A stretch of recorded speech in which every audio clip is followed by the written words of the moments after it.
तो आ गए आप मानवता की शुरुआत से लेके मानवता के विकास तक, आग की खोज से लेके सभ्यता की स्थापना तक, धरा पर मनुष्य के पहले कदम से लेके चांद पर अपने छाप छोड़ने तक। अगर कोई चीज मनुष्य के साथ शुरू से रही है तो वो है भाषा। भाषा के बिना शायद हम अपनी दुनिया इमेजिन भी नहीं कर सकते। बिना भाषा के शायद हम कभी इतने डेवलप हो ही नहीं पाते। हम शायद आज भी गुफाओं में रहते और शिकार पर डिपेंडेंट होते। जस्ट इमेजिन अगर इसी भाषा को आधार बना के लोग एक दूसरे का कत्ल करने पे आ जाए। लोग सिर्फ इसलिए कि अगला उसकी जुबान नहीं बोलता, उसे और उसके परिवार को फिजिकली और मेंटली टॉर्चर करे। कितनी मूर्खतापूर्ण बात लगती है ना ये। यही मूर्खता आज के वक्त हो रही है महाराष्ट्र और साउथ इंडिया में। लोग एक दूसरे को मार रहे हैं, उनके प्रॉपर्टी को नुकसान पहुंचा रहे हैं, उन्हें उनके ही घर से भगाया जा रहा है। पर इसकी शुरुआत आज से नहीं हुई। यह भाषा की लड़ाई शुरू होती है साल 1956 के बॉम्बे स्टेट से। अब उस समय महाराष्ट्र और गुजरात एक कंबाइंड एंटिटी थे जिसको बॉम्बे स्टेट कहते थे।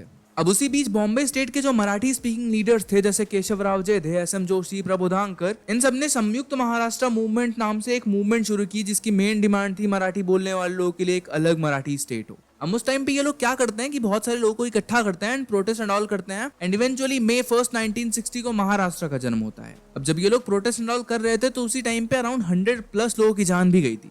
कट टू 1966, प्रबोधांकर के बेटे बाल ठाकरे पॉलिटिक्स में आते हैं और एक नई पार्टी लॉन्च करते हैं, शिवसेना। अब शिवसेना शुरुआत से ही महाराष्ट्र में UP, Bihar and south India के माइग्रेंट से खुश नहीं थी। उनका मानना था कि ये बाहर के लोग आके महाराष्ट्र के यूथ के हिस्से की भी जॉब खा रहे हैं। इवन हद तो तब हो गई जब इनके वर्कर्स ने आउटसाइडर्स गो बैक एंड हटाओ लुंगी बजाओ पुंगी जैसे स्लोगन्स रेज करना शुरू कर दिया। अब आता है साल 2006 जब बाल ठाकरे के भतीजे राज ठाकरे शिवसेना से अलग हो जाते हैं एंड तब जन्म होता है महाराष्ट्र नवनिर्माण सेना MNS का। अब ध्यान देने वाली बात यह है कि MNS ही वो पार्टी है जो आज के टाइम पे मराठी वर्सेस हिंदी का नैरेटिव को बढ़ावा दे रही है। पर इनका ये आज का नहीं है। फरवरी 2008 MNS के कार्यकर्ता इकट्ठा होकर नॉर्थ इंडियंस के ऊपर उनके घरों, उनके दुकानों पे हमला करना शुरू कर देते हैं। अब ये घटना कोई मामूली बात नहीं थी। इस हिंसा में उस वक्त 8 निर्दोष लोगों की जान चली गई। 40,000 से ज्यादा नॉर्थ इंडियंस ने महाराष्ट्र छोड़ दिया। उनके ऑफिस, दुकानों, ऑटो रिक्शा सब तोड़ दी गई, उनमें आग लगा दी गई एंड इनकी इस वायलेंस ने अराउंड 700 करोड़ के इंफ्रास्ट्रक्चर का नुकसान किया। अब लॉजिकली देखे तो ये 700 करोड़ किसके टैक्स के पैसे थे? मराठी लोगों के।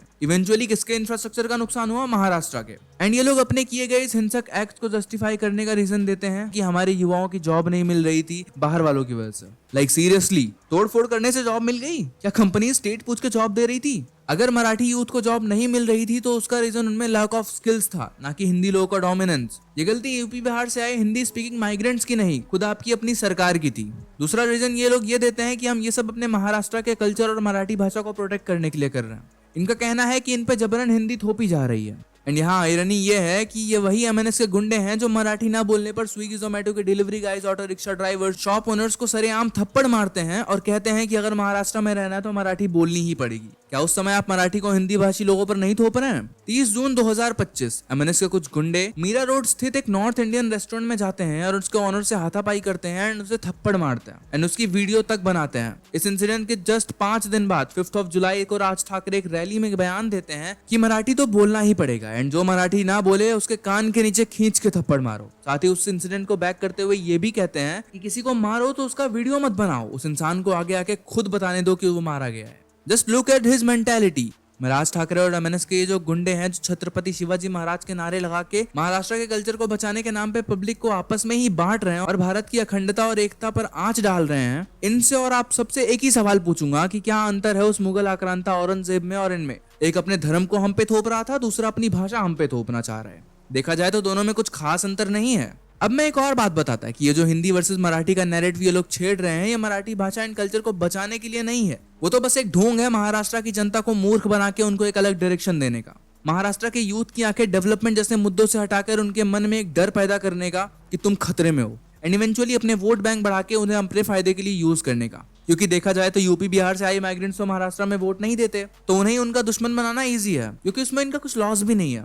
एंड मैं ऑनेस्टली बता रहा, अगर यूपी बिहार से आए माइग्रेंट्स को मेजर चंक के पास वहां के वोटिंग राइट्स होते तो आज ये हिंदी वर्सेस मराठी का नैरेटिव कभी शुरू ही नहीं होता। उल्टा वो खुद हिंदी वोट बैंक को रिझाने में लगे रहते हैं। अब अगर हम मराठी लोगों की पर्सपेक्टिव से देखें तो उनकी भी कोई गलती नहीं है इसमें, क्योंकि हमारे देश में एक व्यक्ति के पास भाषा और धर्म यही 2 सबसे बड़े सोर्स हैं सेल्फ आइडेंटिटी का। आजकल मुंबई जैसे शहरों में लोग मराठी से ज्यादा हिंदी बोल रहे हैं, तो नेटिव मराठी लोगों का डर एक तरीके से गलत नहीं है, क्योंकि अगर उनकी भाषा ही खत्म हो गई तो उनकी पहचान खो जाने का डर है उनके मन में। क्योंकि अगर देखें तो नेटिव महाराष्ट्रियंस को वहाँ के बाकी लोगों से उनकी सिर्फ भाषा और कल्चर ही अलग करता है। बट इसका ये मतलब नहीं है कि उन्हें मारा जाए या फिर महाराष्ट्र से भगाया जाए, बल्कि उन्हें खुद इनकरेज किया जाए उनकी भाषा सीखने को, क्योंकि इवेंचुअली किसी अलग शहर अलग कल्चर में रहने के लिए उनसे घुलने मिलने के लिए कल्चर को अपनाना ही पड़ता है। तो there is nothing wrong in learning और स्पीकिंग मराठी। अब वो अलग बात है कि महाराष्ट्र के लोग खुद को मॉडर्न दिखाने के चक्कर में धीरे धीरे खुद ही अपना कल्चर छोड़ रहे हैं, बट मराठी का फोर्सफुल इंपोजिशन बिल्कुल गलत है एंड लोगों के इसी डर को महाराष्ट्र के पॉलिटिशियंस बढ़ा के अपने निजी स्वार्थ के लिए यूज कर रहे हैं। असल बात तो यह है कि इन एमएनएस के गुंडों और उसके औरंगजेब शासक के पास कोई मुद्दा ही नहीं है खुद को लाइमलाइट में रखने का, इसलिए अब ये गिरी हुई घटिया नीच हरकत पर उतर आए हैं कि लोगों को आपस में ही बांट दो, उनके मन में डर पैदा करो कि वो खतरे में हैं और फिर इलेक्शंस के टाइम पे उन्हें अपने फायदे के लिए यूज करो, बस इतना ही मकसद है इनका। And now a message for Raj Thackeray ji. देखिए, बात अगर मराठी बोलने की है तो हमें मराठी बोलने में कोई दिक्कत नहीं, पर ये डर की वजह से नहीं, गर्व की वजह से होना चाहिए। आफ्टर ऑल ये हमारे छत्रपति शिवाजी महाराज के शौर्य की भाषा है, छत्रपति संभाजी महाराज के बलिदान की भाषा है, हिंदवी स्वराज की भाषा है, ये उन तलवारों की गूंज है जो औरंगजेब के जुल्म के खिलाफ चली थी। पर अगर आप इसी भाषा का उपयोग लोगों को दबाने के लिए करेंगे, जब इसे गर्व का प्रतीक बनाने के बजाय घमंड का हथियार बनाएंगे, तो आप ये जान लीजिए कि आप छत्रपति शिवाजी महाराज की विरासत का सम्मान नहीं, उसका अपमान कर रहे हैं, क्योंकि वो भी अपने विचारों और मान्यताओं को दूसरे पर इम्पोजिशन के अगेंस्ट थे। एंड आज आप इतने गिर चुके हैं कि उनके ही नाम के नारे लगा के उनके ही विचारों और आइडियोलॉजी के अगेंस्ट बातें करने लगे हैं। एट द एंड मैं यही कहूंगा कि भाषा को विचारों को व्यक्त करने का माध्यम मात्र ही रहने दो। एटलीस्ट भाषा जैसी सुंदर चीज को अपनी गंदी राजनीति और निजी स्वार्थ में घसीट कर उसको गंदा मत करो। खैर, आई होप आपको वीडियो पसंद आई होगी। अगर वीडियो पसंद आई तो इसे लाइक कर देना एंड कमेंट में अपने थॉट्स बताना इस पे। ऑल्सो चैनल पर नए हो तो सब्सक्राइब कर लेना एंड अगर अभी तक मुझे इंस्टाग्राम पे फॉलो नहीं किया तो @directly सभी पे फॉलो कर लेना, डिस्क्रिप्शन में लिंक मिल जाएगा। सो यहाँ मिलते हैं ऐसी किसी अगली वीडियो में, तब तक के लिए take care and good bye.